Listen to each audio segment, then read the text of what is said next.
Good morning, everyone. Good morning. Good morning. And welcome to Blessed Word Christian Church in beautiful North Las Vegas, Nevada. We are in transition right now. As I've said before, it's a season of change, and we are we moved out of our lease. Our lease was over in the building we were in, so now we are in a home church right now, and the Lord has blessed us with a beautiful home to have right now. We are in pursuit of a building, so to speak, a new place that the Lord is going to direct us to have our worship. And we have actually 3 locations in mind. We're still actively looking at it right now. But we're not going to rush into something. We want to be where the Lord wants us to be. And right now, He wants us to be here in our home church. So we're grateful, we're thankful. We are so blessed by Him, not just for what we have, but for who He is in us that allows us to move forward and lead people towards the kingdom. So I just want to thank you for coming and dialing in online. We're going to have a devotional message by Elder June today, and then next week we will have our let's say grand opening, so to speak, home church sermon right here in our house. So we thank you for joining in, for dialing in, and thank everyone for coming and being here. And now I'm going to give it to Elder June. Yeah, let's pray. Lord, we thank you for this time that we can be together to fellowship and to worship and to just allow you to continue to encourage us today as we meet during the Lord's Day. Thank you for the house of Pastor Mark and Sister Lisa for opening up their home, such a beautiful home. And we are so thankful that we can hold our fellowship here today. And we ask, Father, that you will just continue to work in our hearts, continue to speak into our very deep and encouragement that we need as we gather together. We ask that you will continue to speak to our spirit, O God. And dear Holy Spirit, may you continue to encourage and bless each and every one here, and even our families represented here, O God. And may you be the one to continue to heal us if there is anyone sick. And as we gather together, may your blessings continue to be with us. And now we ask that you will bless this time of fellowship. And for those who are not with us, may your hand of grace and blessing be with them as well. Thank you in Jesus' name. Amen. Amen. Amen. So, we continue. Okay, so I will just share a short devotional today as part of our transition, and I have entitled this devotional as about the minor prophet Amos. Who among you has heard about Amos? So okay, he is not so famous, but and Amos, famous Amos is of course the nice cookies that we see mainly in Asia, a lot of it in Singapore. But I want us to look at the book of Amos. If we can open there, since we will all. I will read it, but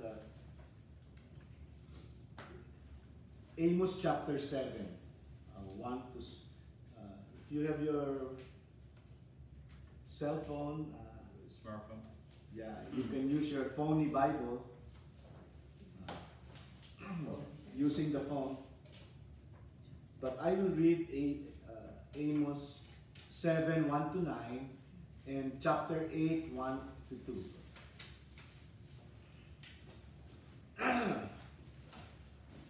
So, you see, Amos maybe later, let's just read first the word and then I will share more. So, Can you repeat again? Amos chapter 7, 1 to 9. Okay. And then after that, we will scroll down to chapter 8. Okay. So let me read. This is the New King James Version that I have. Thus the Lord God showed me, behold, he formed locust swarms at the beginning of the late crop. Indeed, it was the late crop after the king's mowings. And so it was when they had finished eating the grass of the land that I said, O Lord, forgive, I pray. Oh, that Jacob may stand, for he is small. So the Lord relented concerning this. It shall not be, said the Lord. Verse 4, thus the Lord God showed me, behold, the Lord God called for conflict by fire, and it consumed the great deep and devoured the territory. Then I said, O Lord God, cease, I pray. Oh, that Jacob may stand, for he is small. So the Lord relented concerning this. This also shall not be, said the Lord God. And in verse 7, thus he showed me, behold, the Lord stood on a wall made with a plumb blind, with a plumb blind in his hand. And the Lord said to me, Amos, what do you see? And I said, a plumb blind. Then the Lord said, behold, I am setting a plumb blind in the midst of my people Israel. I will not pass by them anymore. And in verse 9, the high places of Isaac shall be desolate, and the sanctuaries of Israel shall be laid waste. I will rise with a sword against the house of Jeroboam. Let's go to Amos chapter 8, verses 1 to 2. So, chapter 8, verse 1 and 2. Thus the Lord showed me, behold, a basket of summer fruit. And he said, Amos, what do you see? So I said, a basket of summer fruit. Then the Lord said to me, the end has come upon my people Israel. I will not pass by them anymore. Okay, so as you can tell, Amos is a prophet. But actually, it was during this time, if you look at the history, we remember Saul was the first king of Israel, and then we have David, and then Solomon, and then several kings. And then there was a split in the kingdom. It became Judah and Israel. And so Amos is part of the south. And, and then there is another kingdom which is in the north. And so Amos is actually a sheep herder. He is not really a prophet. Okay? But then the Lord told him to, speak the word of God to the people. He lives actually 10 miles south of Jerusalem. And he is a sheep breeder. You know what is a sheep breeder? It's like being a master of the shepherds. He is the one who breeds sheep, making sure that they are nice, they are fluffy, And by occupation, that's what he does. However, the Lord called him, and he preached in Bethel. He went to the north, where Jeroboam the second lived. He's another king. Okay, and their king in the south is Uzziah, and this was just before 750 BC. Okay, so Amos actually was called by the Lord because there are a lot of evil things happening already, especially in the north, and they even worship in high places. So God had to speak to the people. And here, if we look at the north, the king of Israel, there is Jeroboam the second, and in the king of Judah in the south is Uzziah. Now, what I would like to share, some insights. Number one, we can see here that God had to give warnings. God had to talk to the people. And this means that God is really concerned with his people. Okay? And he reminds us of who he is. If you look at Amos 4:12-13, and I will just read it. Therefore, thus will I do to you, O Israel, because I will do this to you, prepare to meet your God. That is a popular, or I would say a verse that is somehow being quoted. Prepare to meet your God. Okay. And the Lord is saying, for behold, he who forms mountains and creates the wind, who declares to man what his thought is and makes the morning darkness, who treads the high places of the earth, the Lord God of hosts is his name. So, God is concerned with his people. So he first, in verse 4, in chapter 4, through the chapters actually, he introduces himself again. Don't you know? I am the Lord, the God of hosts. And he reminds his people. And I think God tells us a lot of things about who he is. Even if we just look at creation, he creates the wind. He declares to man what his thought is. He makes the morning darkness, who treads the high places of the earth. So, in fact, here in Las Vegas, we are so blessed to see the mountains. And this reminds us of God, God's creation. Okay? And so God is concerned about his people because he even brings people to speak to them. In Amos chapter 3 verse 7, it says, surely the Lord God does nothing unless he reveals his secret to his servants, the prophets. So even before God does anything, he talks to his people. And that is a blessing. In fact, even the Lord Jesus said, if I remember, he who knows him knows, the voice of the Lord. In other words, we can hear God. He speaks to our hearts, and he gives us his peace. Okay? But he even sends people to talk to us. And it is important when we have fellowship like this, that if you have anything that you are not sure of, it is best that you have somebody whom you can talk to. Maybe our pastor or somebody who is close to you, who is a little bit more mature in the Lord, because the Lord speaks to his people. Okay? So, and he tells us, even through friends, how we can get godly counsel, because that is important. But he reveals his secret to his servants. That is what the Word of God is saying.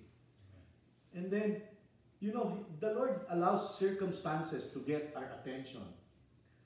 In fact, in Amos 4:6, let me just read a few verses. I did not note it down, but in verse 6, but I give you also cleanness of teeth in your cities and lack of bread in all your places.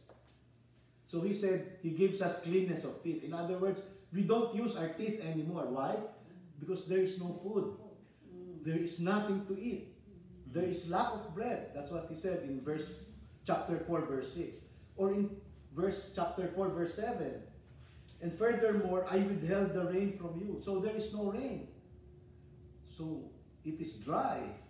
Okay? And of course, plants will not grow. Your crops will not yield its fruit because there is no fruit. Okay? No water. Or in verse 8, mildew on farms and locusts. So he even sends locusts to eat the fruit. So instead of bearing fruit, the fruits are gone and the grains are gone. So there is really no food. And then even in verse 9, he sends plagues. But in all of these verses, actually, if I will complete the verse, just in verse 6, but this is repeatedly continued in chapter 4. But I gave you cleanness of teeth in all your cities and lack of bread in all your places, yet you have not returned to me, declares the Lord. And he withheld the rain, and then the Lord said, and yet you have not returned to me. He gave locusts to the farms, and yet he said, and yet you have not returned to me. In other words, the Lord was expecting that when there is trouble or circumstances in our life, we have to come back to Him. And because He is the Creator, He reminds us. Okay? He not only reminds us about Himself when we look at creation, He not only reminds us about Himself when He talks to us, even through the Word of God or through friends, but He also reminds us even through calamities. Sometimes it happens.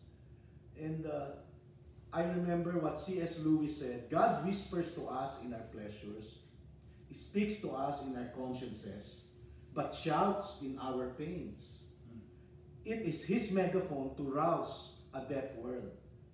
In other words, God uses even our pain so that He reminds us of Himself. And yet, the people of Israel did not return to the Lord, despite all of this, because they were going to high places. In other words, to the pagan worship, to idolatry. They were not coming back to the Lord.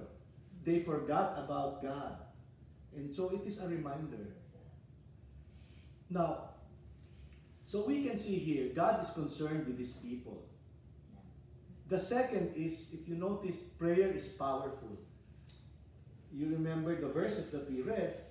The Lord said, okay, I will send fire, and yet, or I will send locusts, that's the first one. And yet, Amos said, Lord, Jacob is just small, insignificant. Please have mercy. And then the Lord relented and said, okay, then I will not, it shall not be, said the Lord. I will not do it because you prayed. And then the Lord said, I will send fire. I will destroy, Judah and Israel. And he prayed, oh Lord, may Jacob stand, for he is small. He is nothing. Have mercy. And then the Lord relented again, saying, okay, this also shall not be, said the Lord. So, when we pray, God changes. Because He has no authority to change any decision. We might say, oh, I am sick. I only have so many days left or so many years left. But God changes it when we come to Him in prayer. Because prayer changes things. And so just like Amos, we have to come to the Lord. Okay? And then the third insight that I want to share is the certainty of God's judgment. You see, in chapter 7, verses 7 to 8, we read, behold, the Lord stood on a wall. So imagine, there is a wall, and the Lord was there, and He said, on a wall made with a plumb blind, and you can see the plumb blind in His hand. And the Lord said to me, Amos, what do you see? He said, Lord, a plumb blind. Behold, I am setting a plumb blind in the midst of Israel. He said, I will not pass by them anymore. So what does this mean? God is saying, this is the plumb blind. A plumb blind is,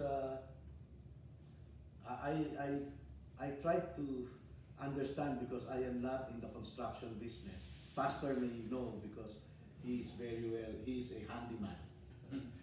But a plumb line is a tool used by masons and other contractors to build walls to make sure they are at the right angle. In other words, they are straight. So before the tools of Home Depot came out, I think the water, Pastor, that we use, there's a gauge. Or Lowe's. Or Lowe's. That's right. So, the plumb line, you tie the plumb line and you let gravity dictate how straight it is. And the Lord is saying, okay, I have a plumb line and it is a perfect right angle to the earth so that it will align with the gravitational pull. What does that mean? The Lord is saying, I am setting a standard. Okay?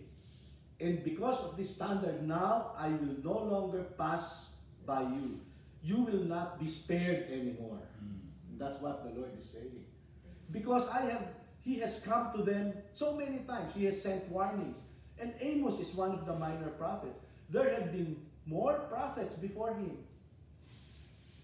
And yet, they did not come to the Lord. What did the Lord say? I have given you all of the opportunities. I have reminded you, even given you pain, and yet you have not returned to me. Why? And so now I am setting a plumb line. It is it. This is it.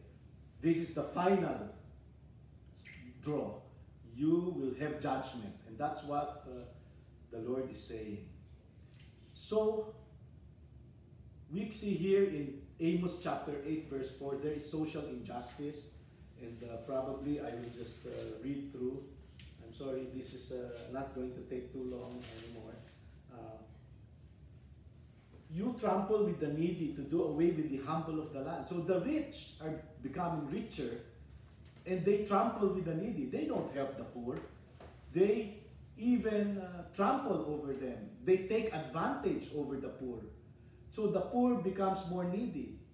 And then in chapter 3, verse 14, we talk of idolatry.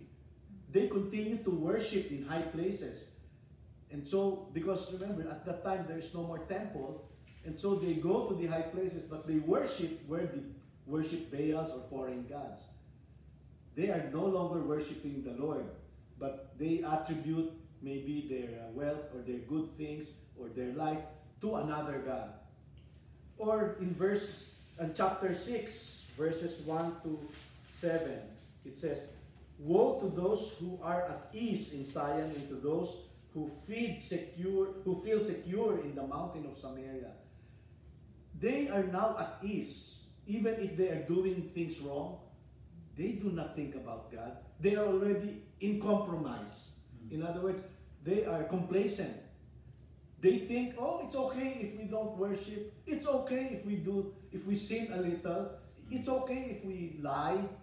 Anyway, the Lord will understand. So they become complacent and they forget about the Lord. But the Lord is saying, now I will set a plumb line. There is a standard. And you have to understand, God does not change. He gave His law so that we will obey. It is not something that we can swing or, we can say, Lord, push it a little bit, it's okay. I'm still okay. Well, they forget because they are already at ease.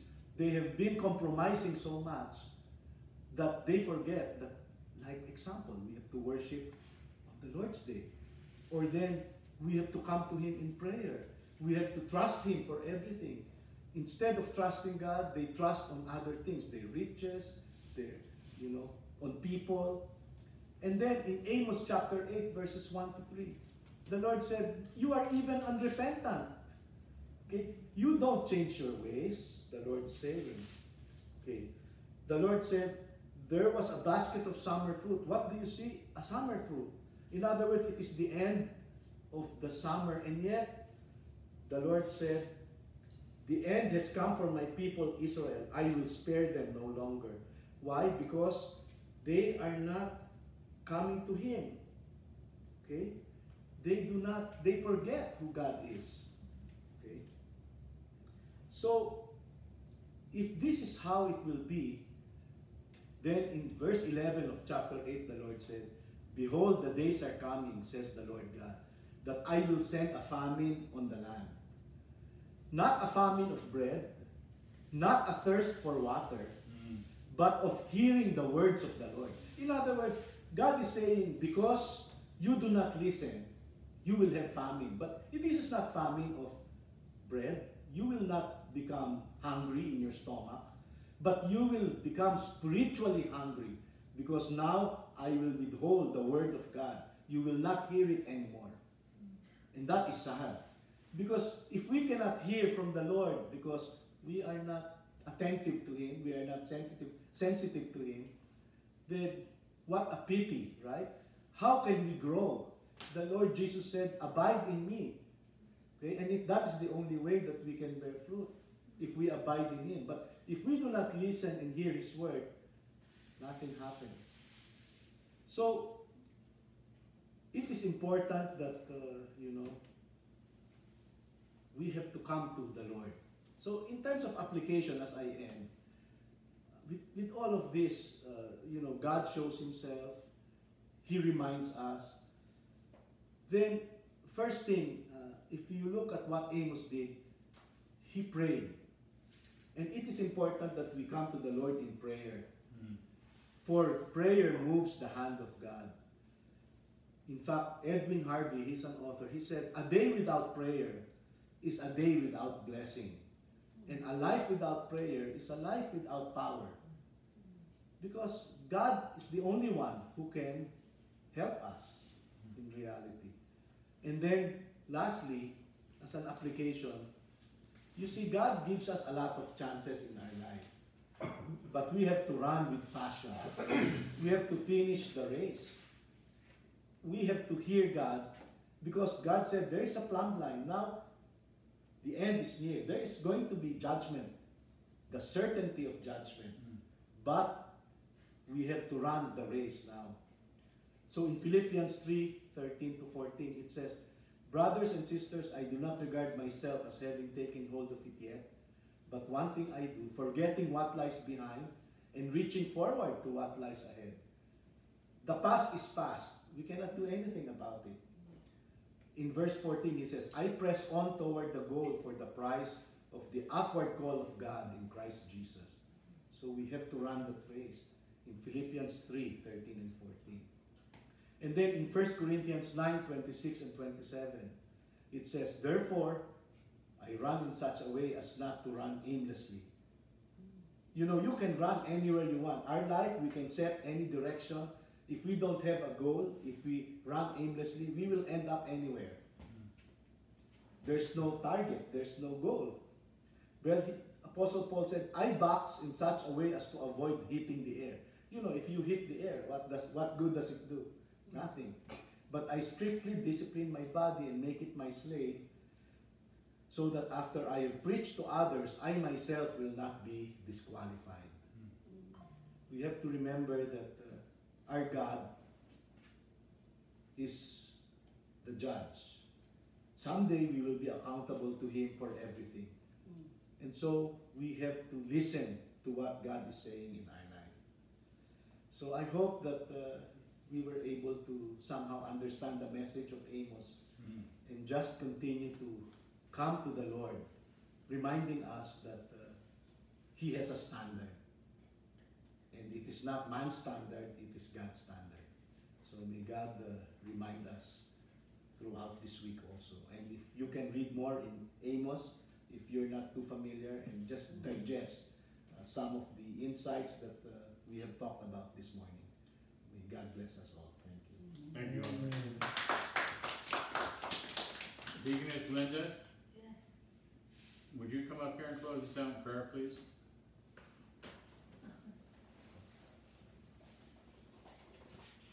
Could you all stand up?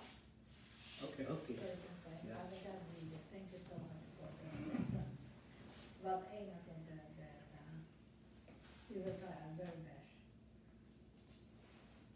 to do what we have to do, to pray, because there's power in our prayer, and no matter what kind of circumstances that we